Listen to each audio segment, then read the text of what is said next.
नमस्कार. दलित पॅन्थरचं झंझावाती पर्व आपल्या महाराष्ट्रातील कोणीतरी विसरू शकेल काय? नामदेव ढसाळ, राजा ढाले आदी सगळ्या योद्ध्यांसोबतच दलित पॅन्थरच्या त्या सगळ्या झंझावाती पर्वामध्ये अग्रभागी सहभागी होते श्यामदादा गायकवाड. आज श्यामदादा वयाच्या 70मध्ये आहेत. शोषित वंचितांच्यासाठी काम करणाऱ्या अनेक संघटना, अनेक संस्था यांचं नेतृत्व आजही ते अतिशय सक्षमपणे आणि समर्थपणे करत आहेत. आंबेडकरी चळवळीमधील नेतृत्वाच्या सद्यफळीबद्दल त्यांच्याही मनात साहजिकच अस्वस्थता आहे, परंतु ते निराश अजिबात नाही आहेत. डॉक्टर बाबासाहेब आंबेडकरांनी या मातीमध्ये पेरलेले विचार अजिबात वाया जाणार नाहीत. पुन्हा एकदा दलित पॅन्थरसारखा अन्य एखादा झंझावात या मातीमध्ये आकाराला येईल, निर्माण होईल आणि समस्त आंबेडकरी समाजाला खऱ्या अर्थानं उन्नतीकडे घेऊन जाईल, हा विश्वास त्यांच्या मनामध्ये अतिशय दृढ आहे. आंबेडकरी चळवळीतील ज्येष्ठ नेते, आंबेडकरी विचारांचे निष्ठावंत आणि अगदी सच्चे अनुयायी श्यामदादा गायकवाड यांच्याशी मी नुकताच अंबरनाथला त्यांच्या कार्यालयामध्ये जाऊन संवाद साधला. रामदास आठवले, प्रकाश आंबेडकर त्यांनी नुकतंच उघडपणे केलेलं ठोकशाहीचं समर्थन, संविधान रक्षण, आरक्षणावरती असलेला धोका आणि आंबेडकरी चळवळीचं भवितव्य अशा विविध विषयांबाबत सन्माननीय श्यामदादा गायकवाड यांनी अतिशय परखडपणे आपली मतं या मला दिलेल्या मुलाखतीमध्ये मांडली आणि त्यामुळेच ही मुलाखत शेवटपर्यंत अवश्य पहा.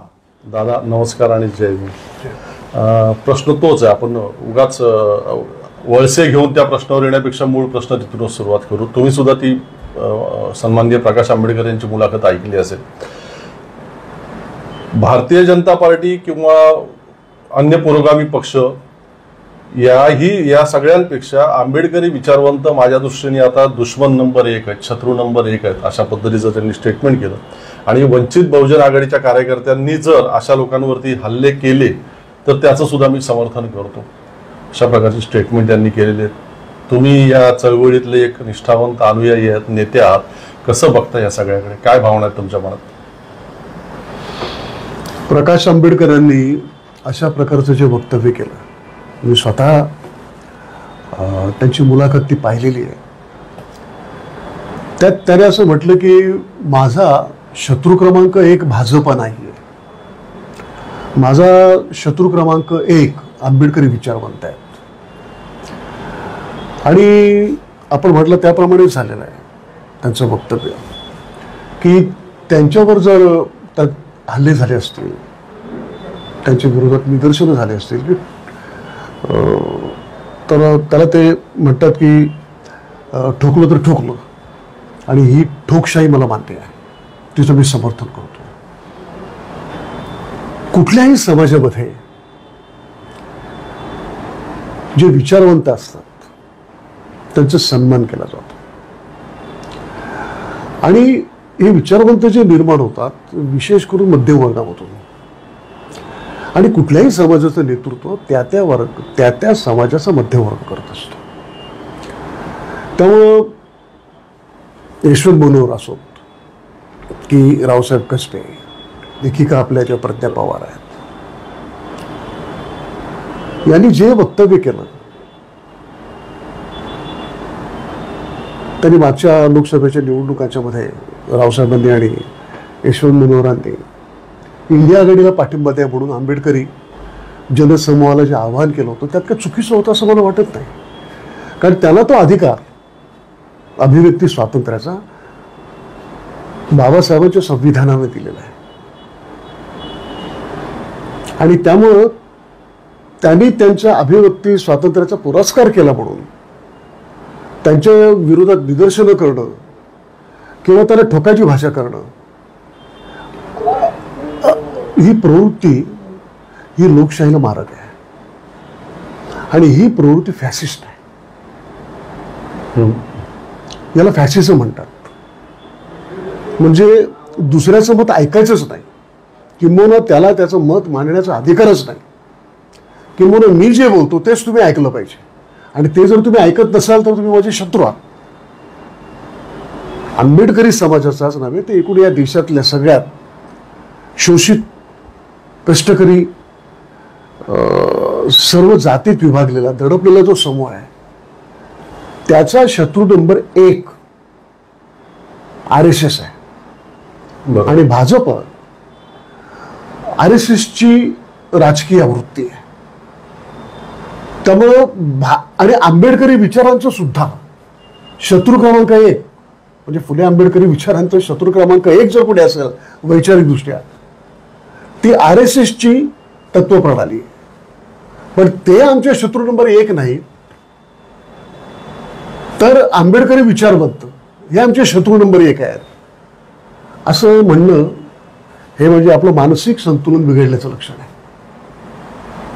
मला काय म्हणायचं आहे, रावसाहेबांनी झोत लिहिलं. त्यांच्याशी वैचारिक मतभेद असू शकतात, कोणाबद्दलही वैचारिक मतभेद असणं हे जिवंतपणाचं लक्षण आहे. आता योगेंद्र यादव जे आहेत यांची सभा उधळण्यासाठीच ही मंडळी गेली होती आणि त्यांची सभा उधळली. योगेंद्र यादवांच्या बद्दल त्यांच्या बरोबर आपले मतभेद असू शकतात, ते मित्र आहेत. योगेंद्र यादव हे आंबेडकरी चळवळीचे मित्र आहेत, सहानुभूतीदार आहेत. परंतु त्यांना सुपारीबाज बोलणं, त्यांना काँग्रेसचं दलाल वगैरे बोलणं हे फार जास्त होतं. बाबुराव बागुलांचा उल्लेख करत असताना त्यांचा जो हेटाळणीचा स्वर होता तो अत्यंत आक्षेपार्ह आहे. मला वाटत नाही तरी बाबुराव बागुलांचं काय वाचलं असेल. बाबुराव बागुल संपूर्ण आयुष्यभर ज्या माणसाने प्रचंड यातना आणि कष्ट सोसले आणि एक अत्यंत बाबासाहेब आंबेडकरांच्या विचारांना त्यांचा विकास करण्यासाठी त्यांनी एक भौतिक मांडणी केली. त्यांचं लेखन म्हणजे आंबेडकरी चळवळीचा अभ्यासक्रम आहे. अशा उत्तुंग व्यक्तिमत्वाची सुद्धा हेटाळणी करणं हे प्रगल्भतेचं लक्षण नाही. आणि तुम्ही हेटाळणी करताय, तुम्ही, आश्चर्य वाटतं मला. हे गणपतीच्या गणेशोत्सवांच्या मध्ये आरत्या ओवाळणारे बाबासाहेबांचे 22 प्रतिनिधी विसरलेले हे बाबासाहेबांचे वारस, यांना कोणी अधिकार दिलेला आहे सर्वांची हेटाळणी करण्याचा? हे आंबेडकरी समाज सहन नाही करणार. तुम्ही बाबुराव बागुलाचं योगदान, शंकरराव खरातांचं योगदान, रावसाहेब कसबेंचं योगदान, हे आपल्या विचारवंताचं योगदान नाही पुसू टाकू शकणार. तो इतिहास झालेला आहे. हा, आंबेडकरी जनता ठरवेल ना कुणी काय, कोण आपला आदर्श आणि कोण आपला आदर्श नाही. आंबेडकरी जनतेला कळतं आपला शत्रू कोण आहे आणि आपला मित्र कोण आहे. आणि त्याच्यामुळेच तुम्ही चिडलेला आहात की आंबेडकरी जनता तुमचं ऐकत नाही असं तुम्हाला वाटतं आणि तुम्हाला असं वाटतं की आंबेडकरी विचारवंतांचं आंबेडकरी जनता ऐकते म्हणून तो आंबेडकरी विचारवंतांच्यावरती तुम्ही राग काढताय. मला एक गोष्ट महत्वाची आहे. प्रकाश आंबेडकर काय बोलले तुम्हाला सांगतो मी, तुम्ही ऐकलं असेल ते. ते म्हणजे त्या रावसाहेब कसबेंची काय लायकी होती, यशवंत मनोहरांची काय लायकी आहे, हे काय ते मला माहिती आहे. ते आरक्षणाचे ते लाभार्थी आहेत, नंतर त्यांची पात्रता काय होती. म्हणजे तुम्ही तुमच्या दलित विद्वज्जनांच्या विद्वत्तेबद्दल म्हणजे शंका घेताय तुम्ही. आरक्षणामुळे त्यांची प्रतिभा फुलली काय? म्हणजे हा ब्राह्मणी विचार आहे. म्हणजे दलितांच्या मध्ये उत्तुंग विचारवंत असू शकत नाहीत, ही मानसिकता ब्राह्मणांची आहे, ही मांडणी सुद्धा ब्राह्मणीच आहे. बरं, तुम्ही लाभार्थी नाहीत का? आंबेडकर या नावाचे तुम्ही लाभार्थीच आहात. वास्तविक आंबेडकरी समाज त्याच्यामध्ये इतकं सामूहिक शहाणपण आहे.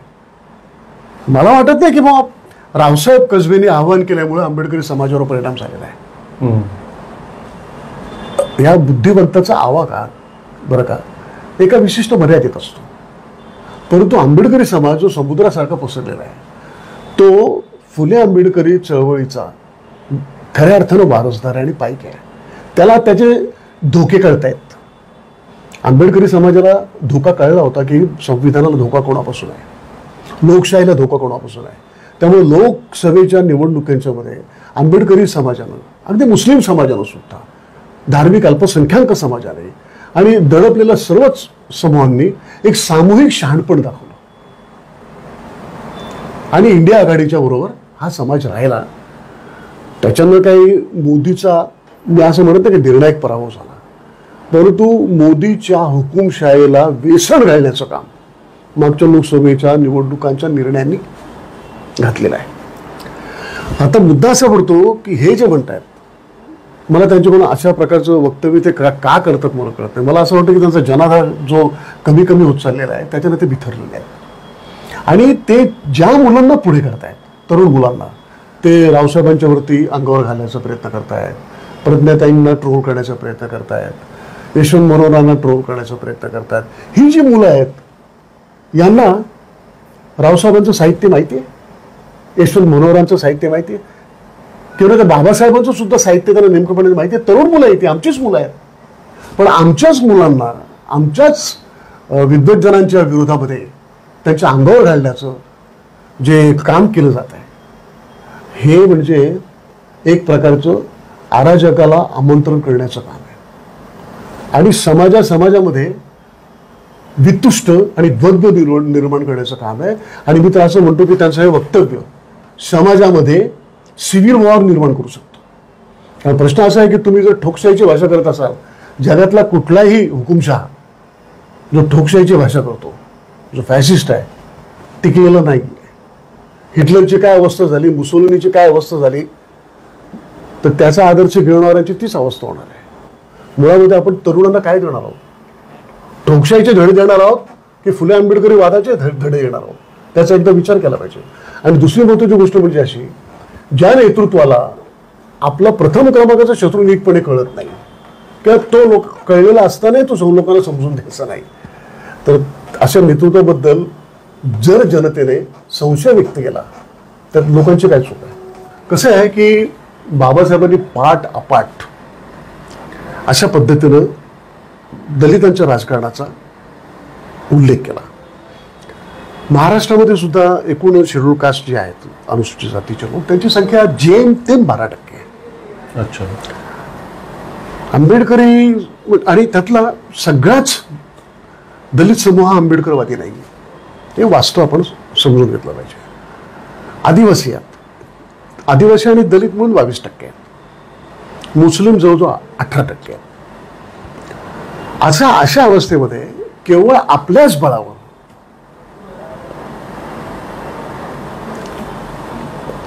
आपल्याच ताकदीवर आपण सत्तेवर नाही येऊ शकत किंवा सत्तेमध्ये आपण प्रतिनिधित्वही करू शकत नाहीत, निवडून येऊ शकत नाहीत, हे वास्तव आहे.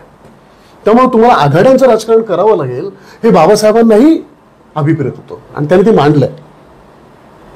आणि तडजोड करणं म्हणजे तत्वच्युती करणं असं नाहीये. बाबासाहेब आंबेडकर जे काँग्रेसच्या सतत विरोधात होते, पण ते काँग्रेसच्या मंत्रिमंडळात गेले, त्यांनी तडजोड केली. ज्या तडजोडीमुळे समाजाचं भलं होऊ शकेल, समाज 2 पावलं पुढे जाईल, ती तडजोड बाबासाहेबांनी केली, काँग्रेसच्या मंत्रिमंडळात गेले. बाबासाहेब आंबेडकरांना नो डाऊट काँग्रेसने पाडलं, 2दा पाडलं. मुंबईत पण पाडलं लोकसभेच्या निवडणुकीमध्ये आणि भंडारालाही पाडलं. पण त्याच काँग्रेसने विधान म्हणजे याच्या संविधान सभेमध्ये, कॉन्स्टिट्यूट असेंब्लीमध्ये जयकरांना बाजूला ठेवून बाबासाहेबांना निवडून आणलं ना. हा इतिहास आहे ना. बाबासाहेबांना मंत्री केलं ना, हा पण इतिहास आहे ना.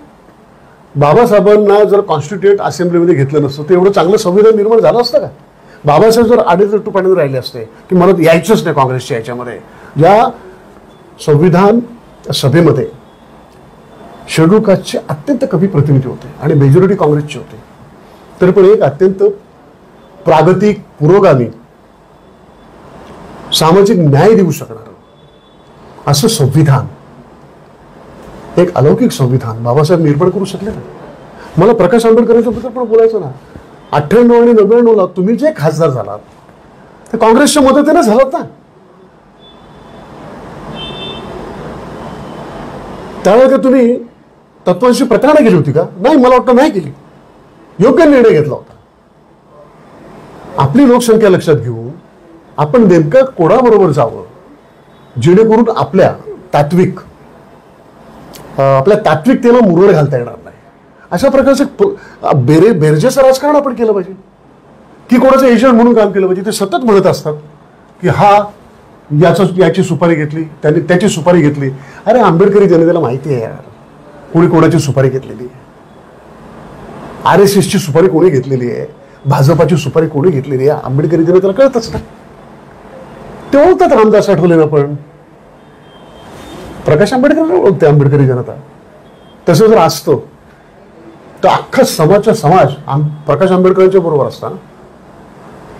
पण आंबेडकरी समाजामध्ये बाबासाहेबांच्या नंतर बाबासाहेबांनी पेरणी केलेला विचारवंतांचा समूह निर्माण झालेला आहे. आणि तो नेतृत्वात यायला पाहिजे असं माझं मत आहे.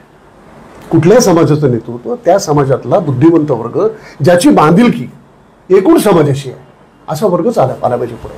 भाई लोक, गल्लीतले दादा आणि गुंड हे ज्या वेळेला समाजाचे नेते होतात ना, तेव्हा त्या समाजाचा राहासाटा असतो.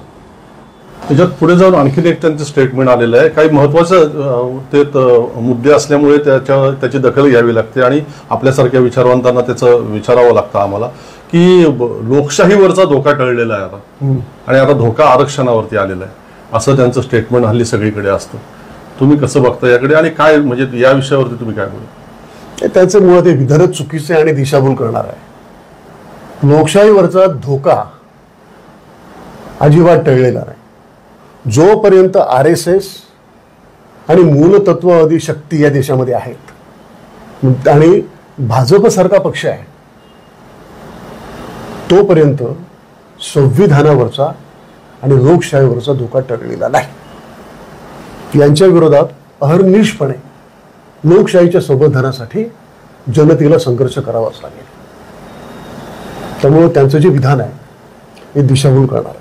दुसरं असं आहे की संविधानावरचा लोकशाहीवरचा धोका टळलेला आहे आणि आरक्षणाचा धोका वाढलेला आहे. मुळामध्ये हे मांडत असताना त्यांच्या डोक्यामध्ये आता जे सब कॅटेगरायझेशनचं जे धोरण ज्या सुप्रीम कोर्टाच्या निर्णयामुळं भाजप सरकार रेटत आहेत, त्याबद्दल त्यांना बोलावंसं वाटत असावं. पण मुद्दा असा आहे की सब कॅटेगरायझेशन म्हणजे आरक्षणामध्ये आरक्षण, म्हणजे थोडक्यात म्हणजे कोट्यामध्ये कोटा लागू करावा, ही भूमिका स्वतः त्यांची होती. मी तुम्हाला आता एक क्लिप दाखवली, बघितला मी तो व्हिडिओ, ज्याच्यामध्ये स्वतः प्रकाश आंबेडकर म्हणतायत की अनुसूचित जातींना मिळणारं जे आरक्षण आहे त्याच्यामध्ये सुद्धा वर्गीकरण व्हायला पाहिजे, त्यांची भूमिका आहे. आज त्यांनी पलटी मारलेली आहे, त्यांच्याच भूमिकेच्या विरोधात ते आता बोलत आहेत. मुद्दा असा आहे की आरक्षण धोक्यामध्ये आहे, कोणामुळे? आरक्षण धोक्यामध्ये जे आहे ते भाजपच्या धोरणांच्या मध्ये आहे. आरक्षण मुळात मिळतं कुठे? आरक्षण मिळतं शासकीय प्रशासनात. बरोबर. मोदी आल्यापासून काय झालंय? कुठलं गव्हर्नमेंट आहे, कुठलं सरकार आहे? तर हे RSSचं सरकार म्हणजे कॉर्पोरेट कार्टेल्स, म्हणजे कॉर्पोरेट जे जगत आहे ते आणि ब्राह्मणी फॅसिझम त्यांच्या संयोगातलं सरकार आहे. त्यांनी संपूर्ण सरकारी उद्योग त्यांचं खाजगीकरण करायला घेतलेलं आहे, केलेलं आहे. रेल्वेचं खाजगीकरण केलं, विमानतळाचं खाजगीकरण केलं, नैसर्गिक साधन संपत्ती असलेल्या जंगलांचं खाजगीकरण केलं आहे. याच्यामध्ये काय चाललेलं आहे? झारखंडमध्ये, छत्तीसगडमध्ये हाजदूरचं जंगल कसं तोडलं गेलेलं आहे. ह्या ज्या धातूंच्या खाणी आहेत या कशा प्रकारे भांडवलदारांच्या किंवा कॉर्पोरेट सेक्टरच्या खिशात घालायच्या आहेत. मणिपूर कशामुळे पेटलेला आहे? मणिपूरच्या या सगळ्या पर्वतराजींच्या मध्ये असलेले जे अमूल्य जी धातू आहेत त्या धातूंच्या वरती अदानीचा कब्जा व्हायला पाहिजे म्हणून मणिपूर पेटेत ठेवलेलं आहे. आता आंबेडकरी जनतेला आणि एकूण भारतीय जनतेला सगळं समजायला लागलेलं आहे, सगळ्यांना कळायला लागलंय की आपला शत्रू कोण आहे. आणि अशा अवस्थेमध्ये ज्या शासनानं, मोदी शासनानं हे सगळं आरक्षण धोक्यात आणलेलं आहे, त्याच्यामुळं दलितांना, आदिवासींना, ओबीसींना मिळणारं आरक्षण धोक्यात आणलं आहे. दुसरी एक आणखी महत्वाची गोष्ट अशी की आरक्षण त्याचा निकष काय असावा त्याच्याबद्दलची नेमकी मांडणी संविधानामध्ये आहे. एखाद्याला मागास ठरवत असताना तो गरीब आहे म्हणून आरक्षणास पात्र ठरत नाही, तर त्याचं मागासपण जर जाती व्यवस्थेमुळे झालं असेल, सामाजिक बहिष्कृत तो असल्यामुळे त्याला त्याच्या प्रगतीमध्ये ही व्यवस्था भागीदारीच करून देत नसेल, आता सामाजिक जो मागास आहे त्याला निकष धरून लावून आपण त्याचं मागास पण त्याची व्याख्या निश्चित केलेली आहे. पण EWS आणलं या सरकारनं. इकॉनॉमिकली बॅकवर्ड सेक्टर जो आहे 10% ब्राह्मण्यवादी म्हणजे उच्चवर्णीयांसाठी आरक्षण ज्या वेळेला या सरकारने पारित केलं आणि लागू केलं, हा संविधानावरती फार मोठा हल्ला होता आणि संरक्षण धोरणावरती सगळ्यात मोठा हल्ला होता तो आरक्षणाच्या धोरणावर. त्यावेळेला मात्र सगळी मंडळी गप्प बसलेली आहे. आता मुद्दा असा आहे की ते जे म्हणतात ना की आता आरक्षण संकटामध्ये आहे, आरक्षण संकट सब कॅटेगरायझेशन झाल्यामुळे नाहीये, मोठ्या प्रमाणामध्ये जे प्रायव्हेटायझेशन आणि कंत्राटीकरण जे झालेलं आहे बरोबर, त्याच्यामुळे आरक्षण धोक्यात आहे. परंतु मराठे कंत्राटीकरणाच्या विरोधामध्ये, खासगीकरणाच्या विरोधामध्ये किंवा ओबीसी किंवा दलित किंवा आदिवासी त्याच्या विरोधामध्ये संघर्ष करत नाहीये. मुळामध्ये जे ताट रिकामं होत चाललेलं आहे, त्यातले पदार्थ नष्ट होत चाललेले आहेत, जागा शिल्लक नाहीत, ते रिकामं ताट आहे. त्या रिकाम्या ताटामध्ये माझा हिस्सा किती त्याच्यासाठी भांडणं चाललेली आहेत. पण ताटात काहीतरी पडावं बरोबर, आणि जे पडलेलं आहे त्याचं रक्षण व्हावं, त्यासाठी आंदोलन झालं पाहिजे. त्या बाबतीमध्ये कोणीही पुढाकार घेत नाहीत आणि ही जनतेची दिशाभूल आहे. आरक्षण संकटात पूर्वीच आलेलं आहे. या निवडणुकी तोंडावरती आल्याच्या नंतर आरक्षण काही संकटात आलेलं नाहीये. आता त्याचा कदाचित तो निवडणुकीचा स्टंट असू शकेल, बरं का, एक गिमिक असू शकेल निवडणुकीचं, ते त्यांना लखलावं. परंतु वास्तव तसं नाही. 99% संपत्ती या देशातली 1% वर्गाकडे आहे आणि प्रचंड विषमता निर्माण झालेली आहे. इतकी मोठी विषमता आहे की या देशामध्ये बेरोजगारी हा फार मोठा प्रश्न आहे. सगळ्या जाती समाज, शेतकरी उद्ध्वस्त झालेला आहे, मध्यम वर्ग सुद्धा बेजार झालेला आहे. परंतु त्यांना धर्मांधतेच्या खाईत ढकलायचं, सतत त्यांच्यावरती त्यांना धर्मांधतेच्या कैफत ठेवायचं आणि त्यांच्या जगण्या मरण्याच्या प्रश्नांच्या बाबतीमध्ये त्यांनी रस्त्यावरती उतरू नयेत म्हणून त्याच्यावरती अनेक बंधनं घालायची. अशा प्रकारचं राज्य शकट चाललेलं आहे. आणि या बाबतीत हा प्रश्न नुसतं दलितांचा नाही आहे, एकूण भारतीय जनतेचा प्रश्न आहे. बाबासाहेबांच्या स्टेट्स अँड मायनॉरिटीजमध्ये त्यांनी जो राज्य समाजवादाचा सिद्धांत मांडला आहे, तो राज्य समाजवादाचा सिद्धांत आपला राजकीय आणि सामाजिक कार्यक्रम होतोय तोपर्यंत आणि त्याची आपण अंमलबजावणी करत नाही तोपर्यंत या देशामध्ये अस्थिर वातावरणच राहणार आहे. दादा हे बरोबरच आहे, एकदम हेच व्हायला हवं. परंतु मग या निमित्तानं एक प्रश्न मनामध्ये येतो, फार पूर्वीचे जाऊ द्या, परंतु आता सुद्धा आपण रामदास आठवलेंकडे बघितल्यावरती काय चाललंय ते पाहतो. प्रकाश आंबेडकरांचे अशा पद्धतीने फार गोंधळ निर्माण करणारे विचार आपण पाहतो. आणखीन आंबेडकरी चळवळीमध्ये काम करणाऱ्या बऱ्याच नेत्यांचे एकमेकांच्या विरोधातले विचार आपण पाहतो. मग हे जे बाबासाहेबांना अभिप्रेत असणारी राज्यव्यवस्थेचे विचार होते हे अंमलात येणार कसे? ते बघा, एक गोष्ट लक्षात घ्या, हा ट्रान्झिस्ट पिरियड आहे. आंबेडकरी जनता सगळ्यांना ओळखते कोण मोदींचे गुलाम आहेत हे आंबेडकरी जनतेला माहिती आहे. आता रामदास आठवलेचं कसं आहे की रामदास आठवले जाहीरपणे भाजपच्या बरोबर आहे, पण काही लोकांचं असं असतं, मी नाही त्यातली कडीला वाचली. पण लोकांना कळलेलं आहे ना तुम्ही बोलता काय आणि तुमचं वर्तन काय, लोक ओळखतात. आणि दुसरी गोष्ट अशी की जैविक वारसा हा वैचारिक वारसा असतो तसं नाही. आणि आंबेडकरी विचारधारेमध्ये अशी वारसा पद्धत नाही. तथागताचा सुद्धा वारस राहुल नव्हता. तथागताने भिक्खू संघाला हे नाही सांगितलं की हा माझा राहुल आहे, याला तुम्ही तुमच्या पुढ्यात घ्या, हा माझा वारस आहे. नेवर. बाबासाहेबांनी कधीच सांगितलं नाही की भैयासाहेब हा यशवंत माझा वारस आहे, त्याला तुम्ही स्वीकारा म्हणून. ही वारसा पद्धती आंबेडकरी चळवळीत आणि आंबेडकरी वैचारिक विचारधारेमध्ये बसतच नाही, तिच्या विरोधातली आहे. बाबासाहेबांच्या नंतर या समाजानं दादासाहेब गायकवाडांना नेता म्हणून स्वीकारलं, ही परंपरा आहे आपली. परंतु मी आता बघतो माझा फोटो, माझ्या बायकोचा फोटो, माझ्या मुलाचा फोटो, तीच जाहिरात करायची आणि सांगायचं मी आंबेडकरी विचारांचा वारसदार आहे. होऊ शकतं का असं? ही वैचारिकता वेगळी आहे. आंबेडकरी परंपरा नाही. हा, दुसऱ्यांची असू शकेल. आंबेडकरी वैचारिकतेच्या आणि चळवळीच्या वैचारिकतेची ही परंपरा नाही. मुद्दा कसा आहे, हे जे नेते आहेत सो कॉल्ड, तुम्ही ज्याची नावं घेतली, are they up from within? हे आंबेडकरी जनतेने निर्माण केलेलं आहे की आंबेडकरी जनतेतून आलेले आहे? हे प्रस्थापित जात्यांध, धर्मांध आणि भांडवलदारी जे पक्ष आहेत त्यांची आंबेडकरी समाजामधली एजंटगिरी करणारे लादलेलं नेतृत्व आहे. आणि त्यांची प्रसिद्धी व्हावी, हेच आंबेडकरी जनतेचे नेते आहेत. अशा तऱ्हेनं त्यांचं प्रोजेक्शन व्हावं यासाठी खूप मोठे यंत्रणा राबत आहेत. त्याच्यामध्ये त्यांचा हा हेतू आहे की खरी खुरी आंबेडकरी चळवळ उभीच राहू नये. परंतु आता आंबेडकरी जनता समजायला लागलेली आहे, त्यांना कळायला लागलेलं आहे. म्हणून तर यांची मतांची टक्केवारी कमी होत चाललेली आहे.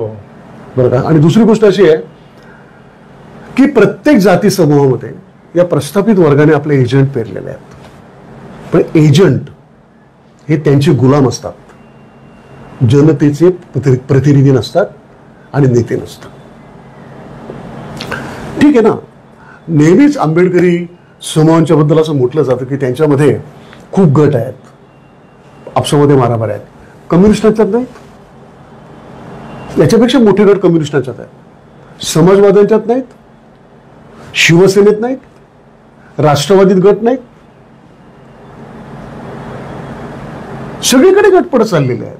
आणि अंतर्गत संघर्ष म्हणजे आपण त्याला कॉन्ट्राडिक्शन्स म्हणतो ते उभे राहिलेले आहेत.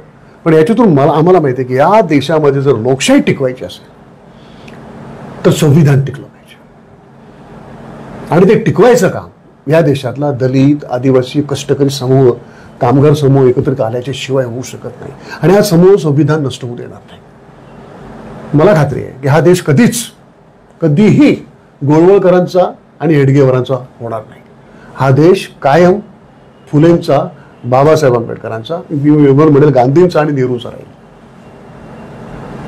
ही भूमिका घेऊन आपल्याला पुढे झाले. आणि बाबासाहेबांच्या विचारांच्या शिवाय बाबासाहेब आंबेडकर हे काय व्यक्तिगत, बाबासाहेब आंबेडकर म्हणजे का पुतळा नाही आहे, बाबासाहेब आंबेडकर म्हणजे काय जयंती नाही आहे.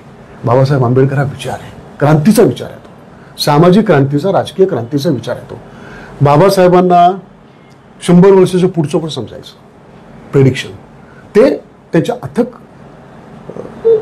अनुभवातून, संपूर्ण जगातल्या क्रांत्यांच्या त्यांच्या अभ्यासातून त्याने सातत्यानं पुढं मांडलेलं आहे. त्यांनी रिपब्लिकन पक्ष कसा असावा त्या बाबतीमध्ये मांडणी केली.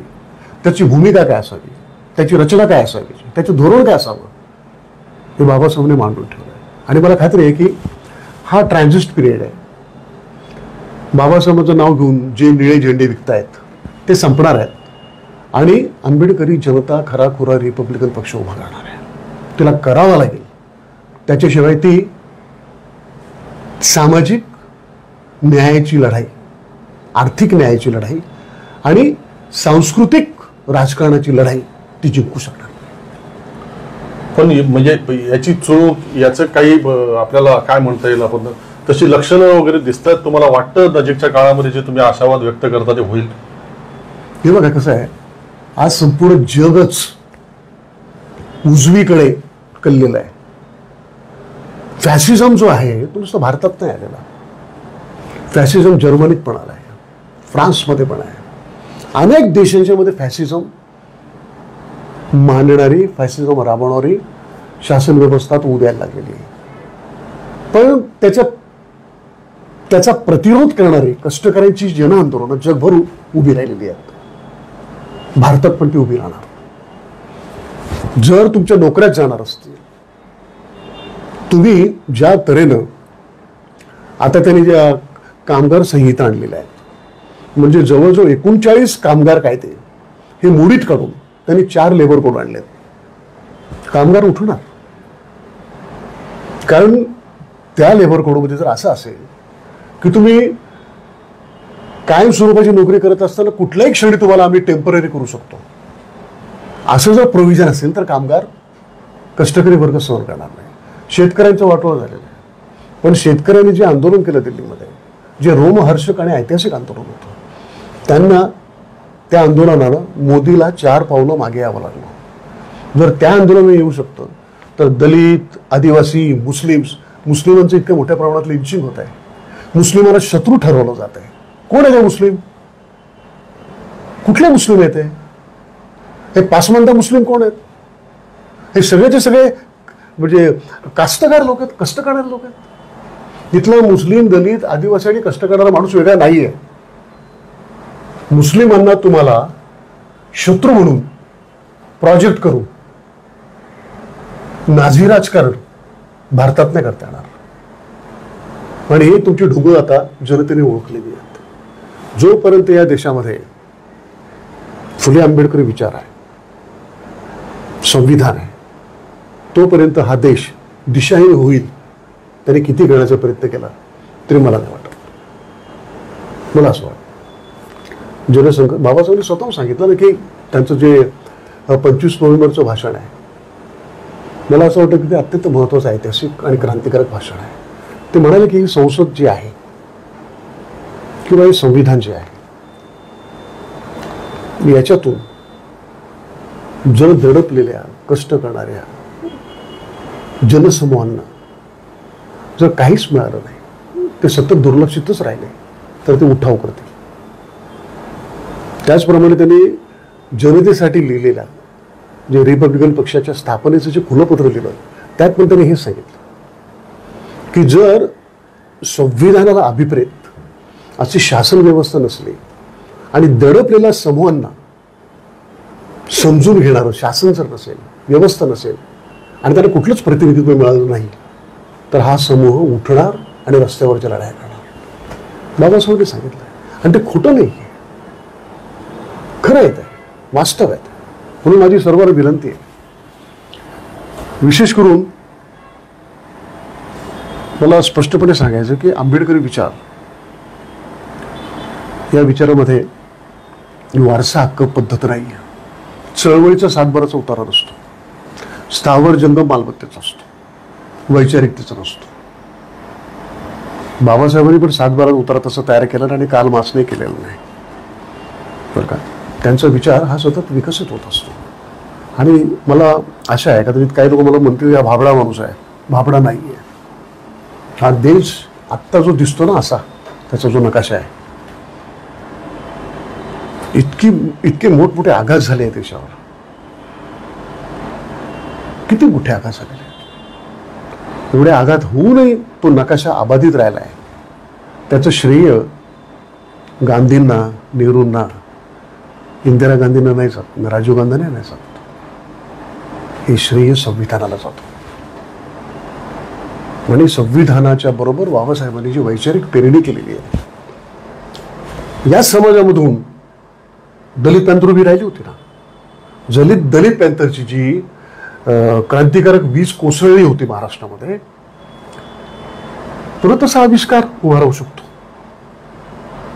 कारण बाबासाहेबांनी जे पेरलंय ते उगवणार, कुजणार नाही, त्याने नष्ट नाही होणार असं मला वाटतं.